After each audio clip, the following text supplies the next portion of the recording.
Bonjour tout le monde, aujourd'hui je vous présente Rien à perdre de Jonathan Anguloff. C'est un livre que j'ai lu, que j'ai adoré. En France on juge par la couverture, mais Jonathan, on lui a souvent dit sois pas trop ambitieux. Sa mère qui était d'une classe moyenne a tout perdu. Euh, il a eu son premier ordinateur à 10 ans et ensuite à 12 ans, tout allait encore très bien jusqu'à ce qu'il perde tout. Euh, mais il ne voulait pas se plaindre, mais il se disait comment je peux sortir de là. Euh, alors, il y a eu des foyers, l'ambiance n'était pas au beau-fils, personne ne s'occupait d'eux. Il a fait 2, 3 bagarres, il a compris que c'était pas ça la vie. À 19 ans, il a pris 2, 3, 4 chambres, mais toujours la peur d'être SDF. D'ailleurs, il dit sur les réseaux sociaux, il faut faire très attention parce que ça tue l'ambition des jeunes. Vente, closing, montage. Demande-toi pourquoi un trader à Bali, il veut te vendre quelque chose. S'il est trader, si c'est l'un des meilleurs, pourquoi il ne travaille pas chez Goldman Sachs? euh, Vous aimez quoi? Inspirez-vous de personnes qui les ont fait. Il a été livreur de pizza. D'ailleurs, il raconte à un moment donné qu'il était chez des personnes qu'il a connues dans des beaux quartiers et il a livré des pizzas et les jeunes qui lui ont ouvert la porte et qui l'ont payé, ils ont commencé à rigoler. Euh, Moi, j'ai quelques passages ici.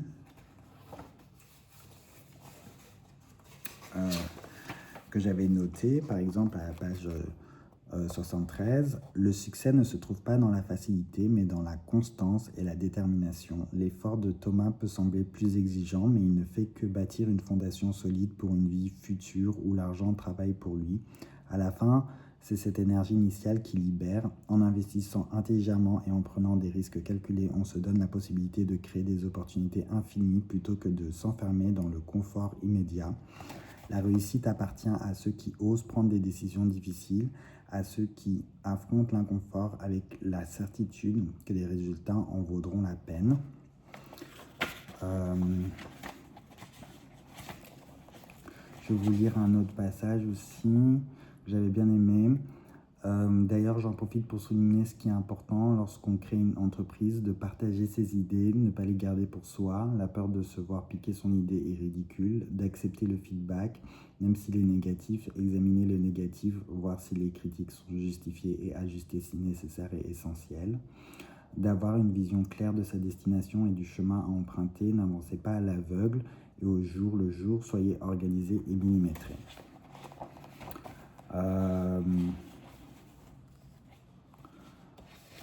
Je pourrais vous en lire un dernier, parce que je ne vais pas vous lire tout. L'entrepreneur qui réussit est souvent celui qui, malgré des ressources limitées ou des obstacles perçus comme insurmontables, trouve des moyens créatifs pour aller de l'avant en se concentrant sur la détermination, l'innovation et la résilience. On trouve beaucoup le mot détermination, innovation, création dans ce livre. Moi, j'ai beaucoup aimé comment voilà, l'argent n'est pas facile, l'argent il se gagne, avec l'effort.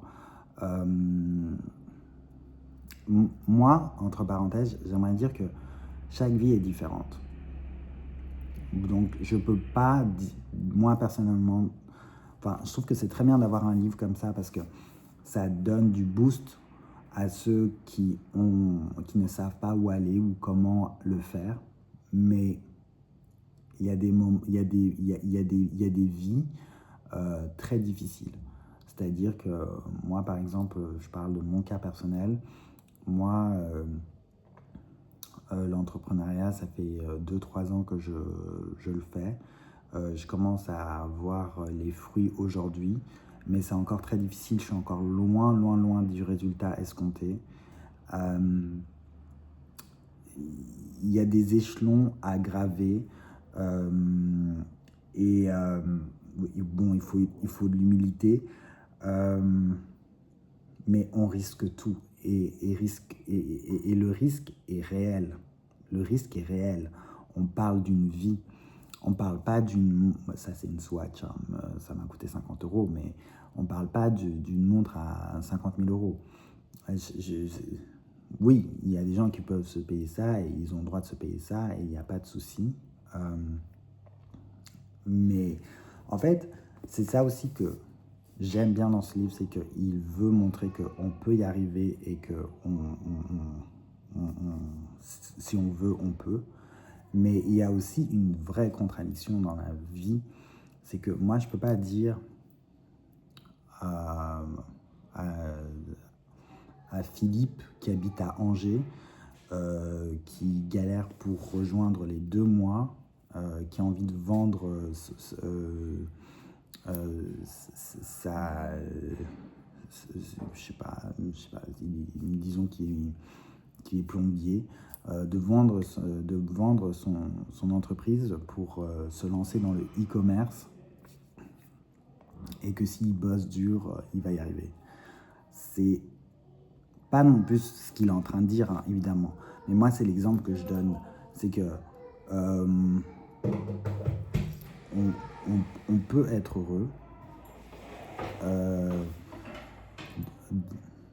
Évidemment, on peut être heureux dans la vie avec de l'argent. Pardon pour le bruit. Beaucoup de bruit aujourd'hui, hein, pour un dimanche. On peut être heureux dans la vie avec de l'argent, évidemment. Ça fait plaisir, c'est toujours un plus. Mais il y a des petites entreprises qui galèrent, il y a des petits commerçants qui galèrent, qui doivent rester ouverts le dimanche. Moi, là où j'achète mon matcha à la mangue, que j'adore, j'ai vu l'autre jour dans les yeux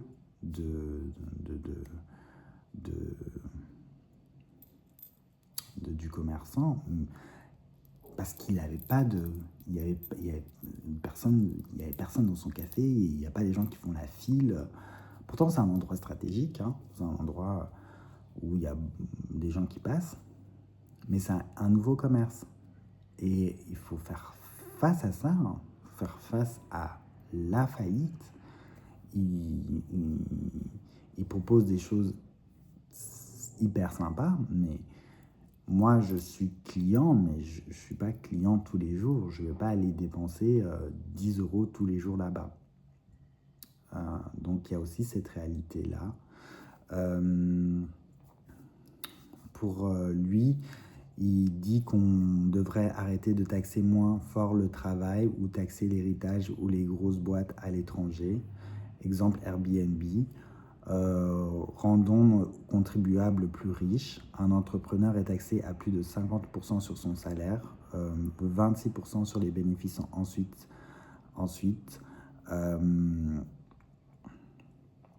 Mais est-ce que les riches vont rester? Mais quand on taxe un riche, moi, par exemple, si je me faisais 10 millions avec mon entreprise, et ben, je suis en train de faire ma vidéo. Donc, oui, c'est très difficile. Si on est taxé 10 millions, bah oui, on peut se dire comment on va payer nos clients, enfin, comment on va payer nos employeurs, comment nos clients vont nous payer, mais il nous reste encore de l'argent. Et c'est pas l'ultra gauche que je suis. De toute façon, moi, c'est de l'information que je fais. Mais la personne de gauche que je suis me dit que bah, si je paye mes taxes, ben, je suis en règle avec la productivité du pays et la réussite du pays. je paye des hôpitaux, je paye l'école, je paye pour que les rues soient propres. Il y a une économie marchande qui tourne.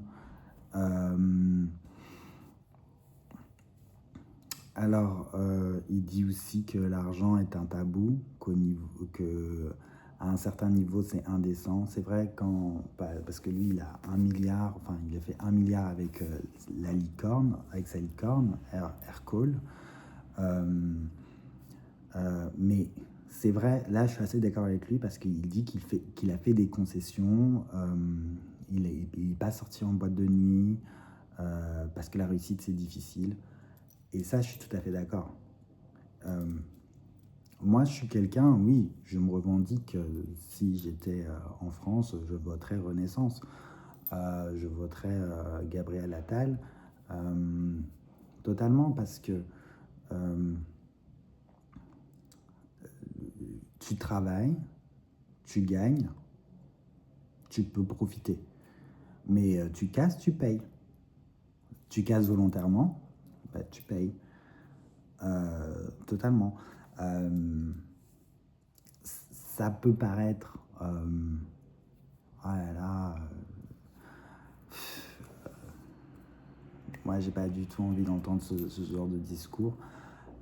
Et je n'invite personne à me suivre. Hein. Je dis ce que je pense. Hein. Mais moi, je pense que travailler, c'est la santé. Travailler, c'est aussi bien pour nous-mêmes, pour notre santé mentale, pour nous. Et pour vouloir accomplir des choses, ce qu'on a manifesté dans sa vie, par exemple.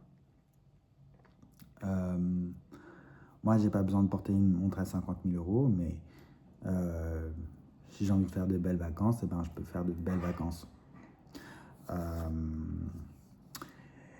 Voilà, il dit que 1 million, c'est possible de l'avoir. 5 millions, ça devient un peu plus difficile, c'est une minorité. Mais il dit que l'exécution, ça fait tout. Et l'IA booste beaucoup ça. Voilà, il a 2 projets. Il a Offstone aujourd'hui et Aguizo Capital.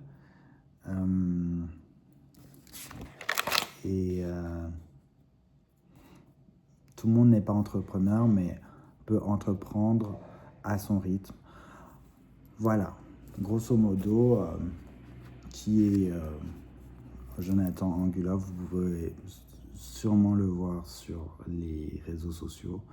Moi, c'est un profil que je respecte beaucoup parce que moi, je respecte le travail, je respecte l'effort, je respecte comment il est passé de pas grand-chose, de presque rien du tout à tout, avec un grand risque. Il a pris le risque. Est-ce que je dirais de prendre le risque à tout le monde? Pas forcément. C'est-à-dire que quand il était plus jeune et qu'il accumulait plusieurs appartements en immobilier, c'est prendre des crédits. On peut être vite submergé, devenir propriétaire. Enfin, moi, je le vois avec mon propriétaire d'ici. C'est beaucoup de travail. Donc voilà. J'arrête ici avec ces vidéos. J'espère que ça vous a plu. Moi, je vous le conseille. Allez le lire. Et je vous dis à bientôt pour une nouvelle vidéo.